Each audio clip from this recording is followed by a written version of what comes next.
So how do you grade Vlog for the Panasonic GH5, GH4, or G9? I'm going to show you my tips and tricks on how you can turn a boring flat color profile into some cinematic goodness. Let's hit it.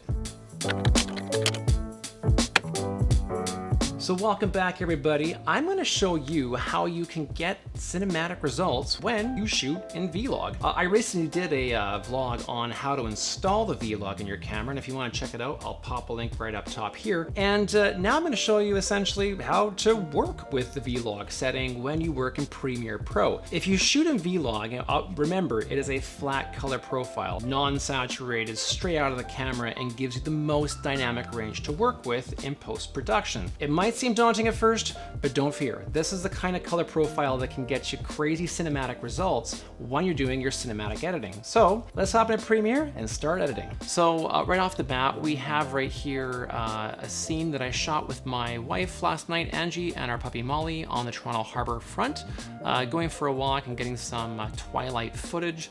This is shot on a Lumix G9 using a Sigma 16mm lens, also using a moment variable ND filter. Totally recommend this because don't forget, whenever you shoot with a Vlog setting on your camera, it's going to bump that ISO up to 400. So always good to make sure that you have an ND filter to maintain that level of dynamic range without overblowing your image. So what we have right here is a scene that I shot. I'm just going to play it here in flat profile. So that's Angie right there with shot at 4K 60. So that's basically the flat profile, and this is the profile of what it looks like when we grade it with the trick I'm going to show you coming up. We have some anamorphic bars here up on top and bottom with the crop, and you get a lovely warm cinematic look. You can make sure that your color tabs are turned on by going to the window area here and selecting your Lumetri color options right here, which will show the scopes of the 3 different colors that all colors are broken down to. That's red, green, and blue. So as this is a flat color profile, you can tell that this particular area, the images or the colors are squashed into the middle, which gives us a range to be able to push and pull the colors to a higher highlights as well as the shadows. So right off the bat, the very first thing I like to do is I like to go into the curve section right here.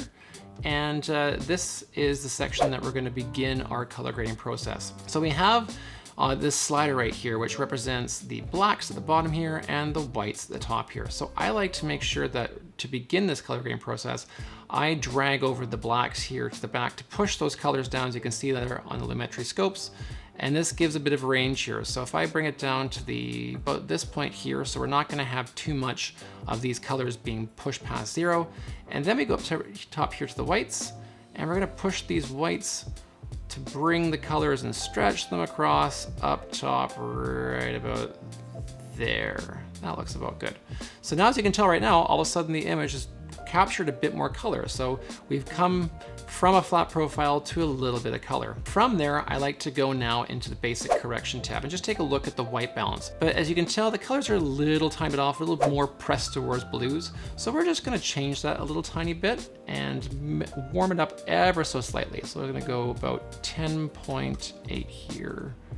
And that levels the curves out there, and we're gonna bring up a little bit of the greens, -7.7, that's about good. So we have a nice little level of levels right here that has an even spread across colors. From here, I like to also, since we were shooting with an ND filter, just raise the exposure ever so slightly to 0.01, and we're also gonna move the contrast here to about 7.7.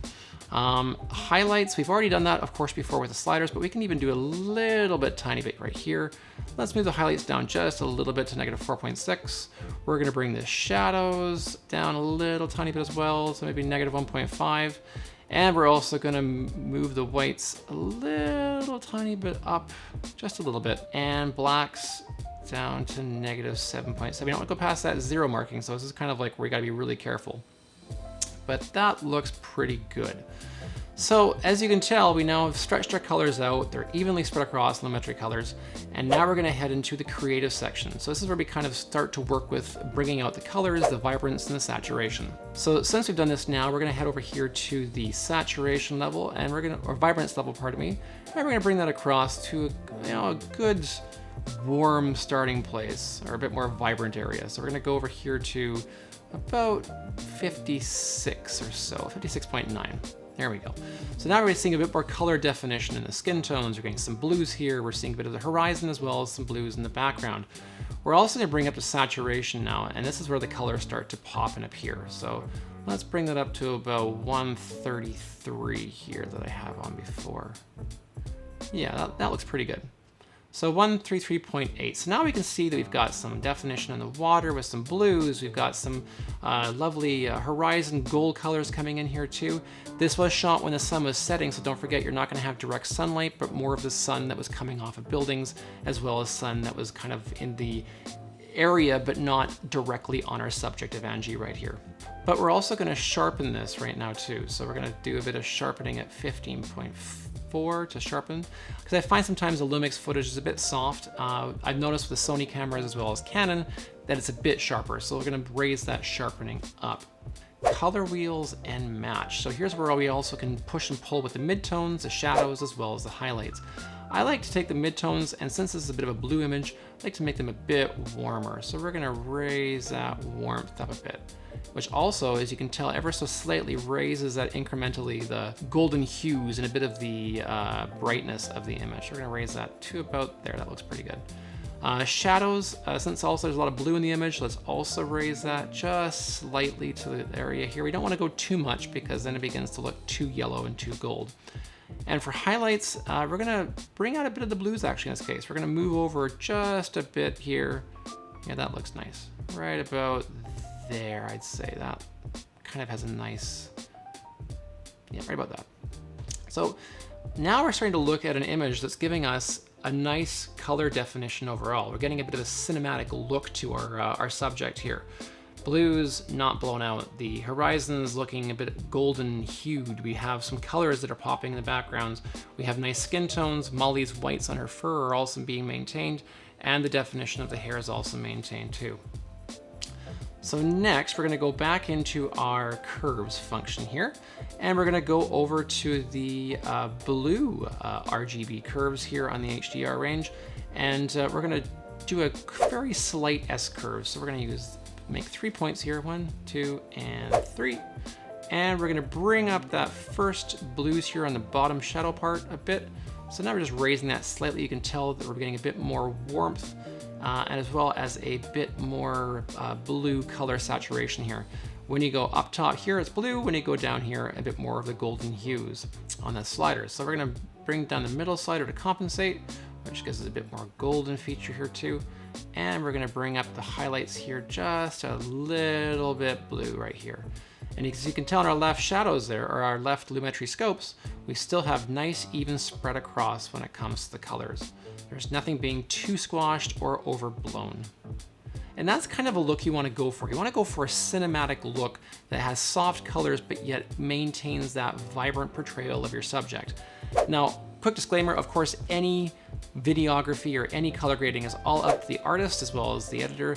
It's your choice for your film, so there's really nothing that there's no right or wrong when it comes to color grading. However, this is kind of a standard, very basic cinematic look that you'd often get on like an 8mm Kodak kind of faded film feel. So now that we have the blues here, we're gonna go over the creative one more time.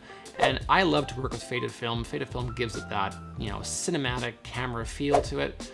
And I'm just gonna bring that up to about, let's say 23. We don't wanna go too faded. Maybe about 20, maybe 21. 21.5 looks pretty good.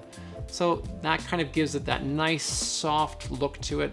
They have a nice soft grain that you'd have on kind of a cinematic look to the camera. Oh, and one thing I totally forgot to do, since we're working in 4K 30, or sorry, 4K 60, we can change the speed and duration. So let's change that speed and duration down to 65 and change time interpolation to optical flow.